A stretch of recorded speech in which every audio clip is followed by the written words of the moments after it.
하늘의 문을 여는 아침에 오신 여러분을 진심으로 환영하고 축복합니다. 이 시간을 통해서 하늘의 열린 문을 통해서 천국을 경험하고 또 경험된 천국으로 오늘 하루를 천국의 소망, 천국의 기쁨, 또 천국의 능력으로 살아가는 은혜가 사랑하는 모든 주의 성도님들 가운데 임하기를 예수님의 이름으로 축원합니다. 오늘은 누가복음 18장 37절부터 39절까지 읽어 드리겠습니다.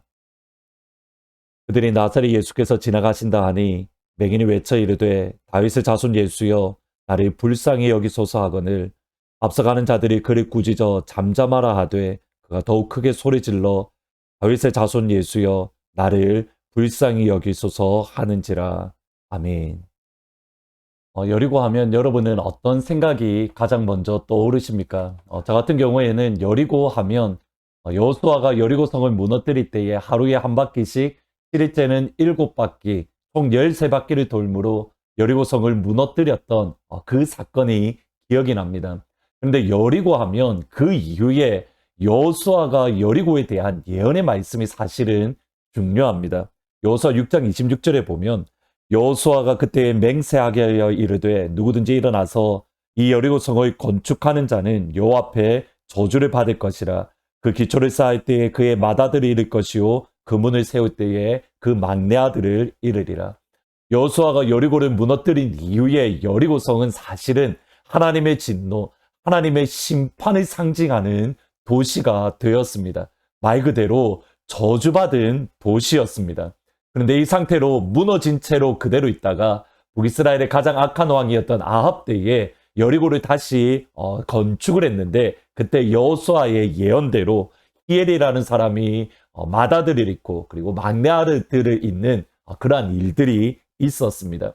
여리고성은 말 그대로 저주받은 성이었습니다. 그런데 저주받았던 성이 하나님 앞에서 큰 전환점이 있었던 사건이 있습니다. 엘리사가 엘리야의 영감에 갑절을 받은 이후에 그가 여리고성에 머물렀습니다. 그런데 여리고성에 물이 나빠서 농사를 지어도 열매를 거두지 못하는 그러한 좋지 못한 땅이었습니다. 여기에 대해서 선지자들의 제자들이 엘리사에게 와서 우리가 이렇게 힘듭니다 라고 했을 때에 그 다음 엘리사의 반응을 보셔야 됩니다. 열왕기하 2장 21절 22절에 보시면 엘리사가 물 근원으로 나아가서 소금을 그 가운데에 던지며 이르되 여호와의 말씀이 내가 이 물을 고쳤으니 이로부터는 다시는 죽음이나 열매 맺지 못함이 없을지니라 하시니라. 그 물이 엘리사가 한 말과 같이 고쳐져서 오늘에 이르니라. 저주받았던 도시인데 여호와의 말씀이 이제 이 땅 가운데에 하나님의 회복이 임할 거야. 이제는 풍년이 가득할 거고 다시는 흉년이나 어려움이 없을 거야. 하나님께서 다시 축복하시는 장소로 변화되었던 곳, 그곳이 다름 아닌 여리고 성입니다.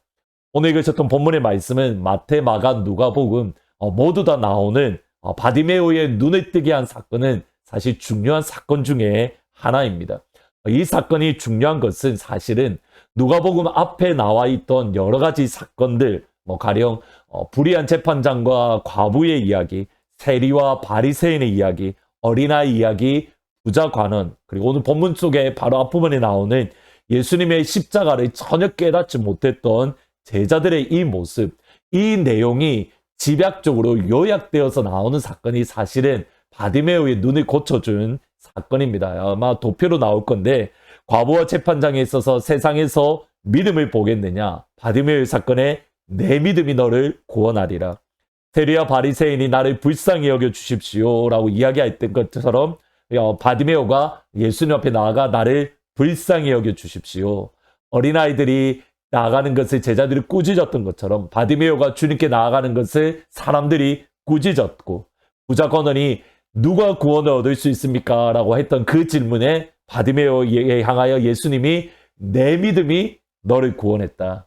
그리고 제자들이 십자가를 깨닫지 못했다라고 했는데 바디메오는 다윗의 자손 예수여. 하나님 나라의 비밀 또는 하나님 나라의 핵심이 다름 아닌 이 가운데에 들어가 있더라는 겁니다. 그게 짧게 세 가지로 요약을 해보려고 합니다. 첫 번째로는 하나님 나라의 핵심은 무엇인가? 예수님입니다. 오늘 본문 37절 38절에 보시면 그들이 나사렛 예수께서 지나가신다 하시니 맹인이 외쳐 이르되 다윗의 자손 예수여 나를 불쌍히 여겨 주십시오. 사람들은 나사렛 예수가 지나간다라고 했는데 맹인 바디메오는 다윗의 자손 예수여 나의 구원자이시며 나의 메시아이며 나의 치유자이신 예수님으로 고백을 하고 있습니다. 그 주님께 향하여 나를 불쌍히 여겨 주십시오. 나사렛 예수님, 단순히 2000년 전에 이스라엘 땅에 살았던 유명한 사람이 아니라 나의 구원자, 나의 창조자, 나의 예수님, 치유자이신 예수님. 여러분 가만히 생각해 보면 이 땅에 있는 모든 사람들이 사실은 예수님을 믿는 믿음이 있습니다.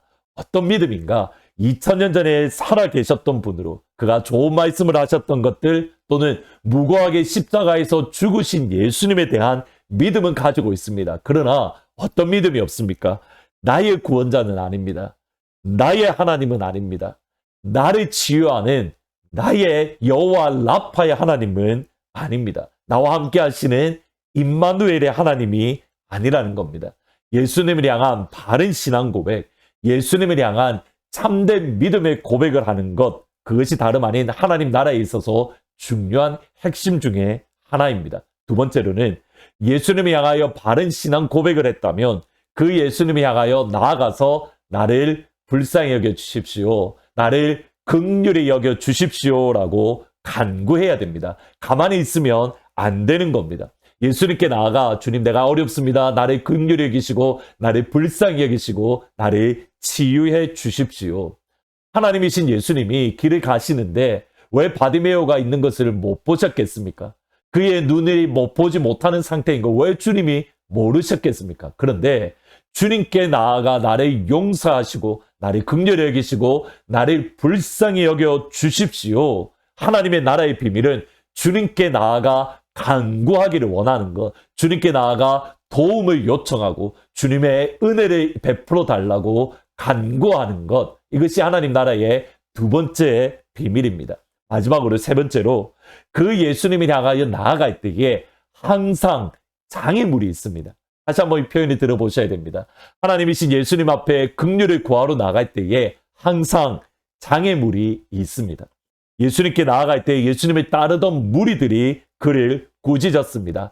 방해했습니다. 주님께 나아가지 못하도록 막았습니다. 그런데 여기에서 멈추면 안 됩니다. 교회 오래 다니신 분들은 믿음 좋으신 분들이 빠지기 쉬운 함정이 사실은 여기에 있습니다. 하다가 주님께 나아가다가 어느 정도 길이 막히면 하나님의 뜻이 아닌가 봐. 내가 다른 게 해야지. 내가 여기서 그만둬야 되겠다. 때로는 즉각적으로 돌아서야 될 때가 분명히 있습니다. 동시에 그 장애물을 뛰어넘기 원하실 때가 있습니다. 제자들이 방해한다고 장애물을 만났을 때에 오늘은 때가 아닌가 봐 뒤로 물러섰다면 바디메오는 눈을 고침받지 못했을 겁니다. 꾸짖을 때에 더 큰 소리로 다윗의 자손 예수여 나를 불쌍히 여겨 주십시오. 중풍병자 걸렸던 친구들이 주님께 나아갔을 때에 사람들로 인해서 들어가지 못할 때에 거기서 포기한 것이 아니라 무례하게 말도 안 되는 모습으로 지붕에 올라가서 지붕을 뜯어내어 예수님 앞에 내려놓는 모습, 장애물을 뛰어넘는 모습. 주님께 나아갈 때에는 반드시 장애물이 있습니다. 여리고성이 저주의 도시에서 물이 좋은 도시로, 흉년의 도시에서 농사를 짓는 흉년의 도시로 바꿀 수 있었던, 물의 근원으로 치료되고 물의 땅 농사를 지을 수 있는 영광스러운 땅으로 변할 수 있었던 이유, 무엇 때문입니까? 하나님이 더 위대하시기 때문입니다. 맹인의 앞을 보지 못하는 것보다 우리 예수님이 더 위대하시고 우리 예수님은 그 맹인을 고쳐줄 긍휼의 마음, 사랑의 마음, 축복의 마음이 있으십니다. 우리가 그 예수님을 향하여 함께 믿음으로 나아가서 기도하면 좋겠습니다. 다윗의 자손 예수여 나를 불쌍히 여겨 주십시오. 다윗의 자손 예수여 나를 불쌍히 여겨 주옵소서. 아멘.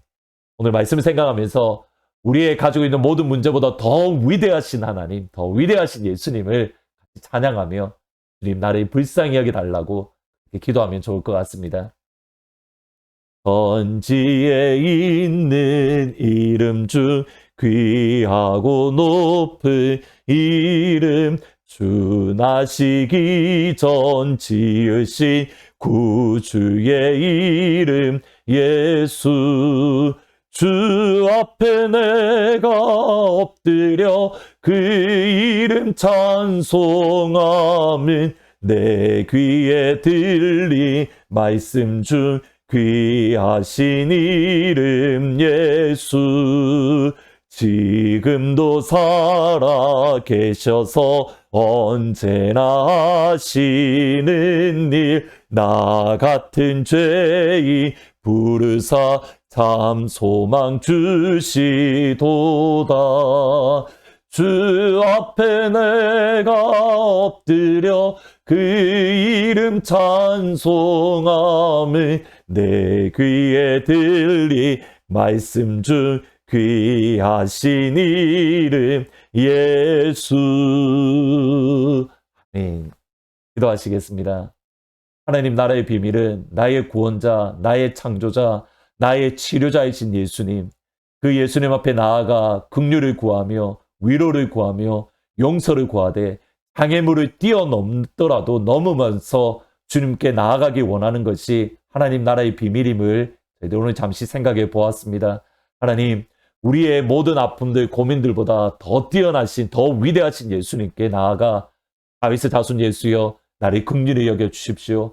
다윗의 자손 예수여 나를 불쌍히 여겨 주옵소서. 우리가 기도하는 자리에 설 때에 하나님, 내 믿음이 너를 구원하였다라는 주의 음성을 듣는 영광의 시간이 될 수 있도록 도와주옵소서. 그 주님께 나아갈 때에 여러 장애물들이 있습니다. 그 장애물들을 믿음으로 뛰어넘을 수 있도록, 다윗의 자손 예수의 나를 불쌍히 여기소서 할 때에, 장애물이 있을 때에 더 큰 소리로 다윗의 자손 예수여 나를 불쌍히 여겨 주십시오. 이러한 하루가 되어질 수 있도록 주님 도와주옵소서. 감사합니다. 예수님의 이름으로 기도합니다. 아멘. 오늘 이 시간 주님을 향하여 다윗의 자손 예수여 나를 불쌍히 여겨 주옵소서. 이렇게 같이 기도하면서 나아갈 때에 위대하신 하나님이 우리를 긍휼히 여기시는 영광의 하루가 되시기를 주의 이름으로 축원합니다.